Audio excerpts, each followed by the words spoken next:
Have you ever wondered what it would feel like to witness real magic? Let me take you back to a night when the world was quiet, but everything was about to change. The moon hung low over London, and while the city slept, Merlin crept into the market square. With his arms raised high and his wand reaching for the stars, he worked a spell that would leave everyone speechless. By morning, the sleepy market was buzzing. Right in the centre, where only yesterday there'd been nothing, stood a white marble block. On top of that block, a massive stone, and, wait for it, half buried in that stone, a golden sword glowing in the sunrise. No one had ever seen anything like it. But here's where things get even weirder. Words were carved into the blade itself. Whoever pulls out this sword from this stone is the true King of England. Can you imagine stumbling onto something so mysterious on your way to the bakery? Well, word spread like wildfire. People poured into the city from every corner of the land. They lined up by the hundreds, each man itching to be the one to yank out the sword. They pulled, they heaved, they groaned and strained. But the sword didn't budge. Not for the strongest knight, the tallest squire, or even the most determined farmer. Someone in the crowd muttered, "There is no man alive who could pull this sword out of the stone." But then, out of nowhere, the Duke of Cornwall strutted up, his silk ribbons fluttering.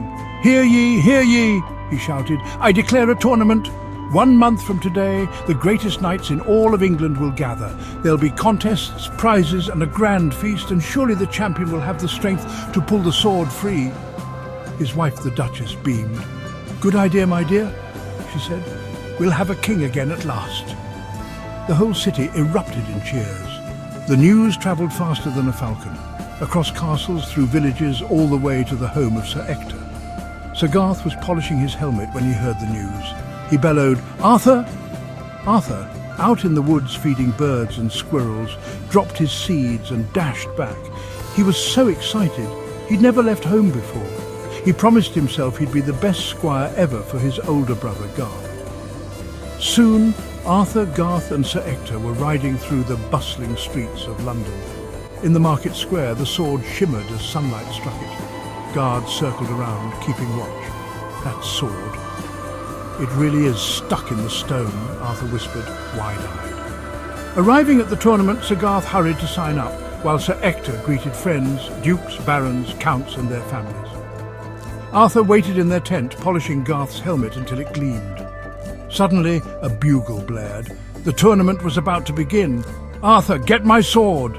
Garth called. Arthur scrambled, looking everywhere. The spear, check, the battle-axe right there. But the sword vanished. Panic rose. "Garth, will a battle-axe do?" he stammered. "No, Arthur! My sword!" Garth snapped, growing impatient. Arthur's mind raced. How could he have lost it? He searched the tent, rifling through every bag and bundle. Then, just as his hope was about to flicker out, an idea struck him. And that is where the true magic begins.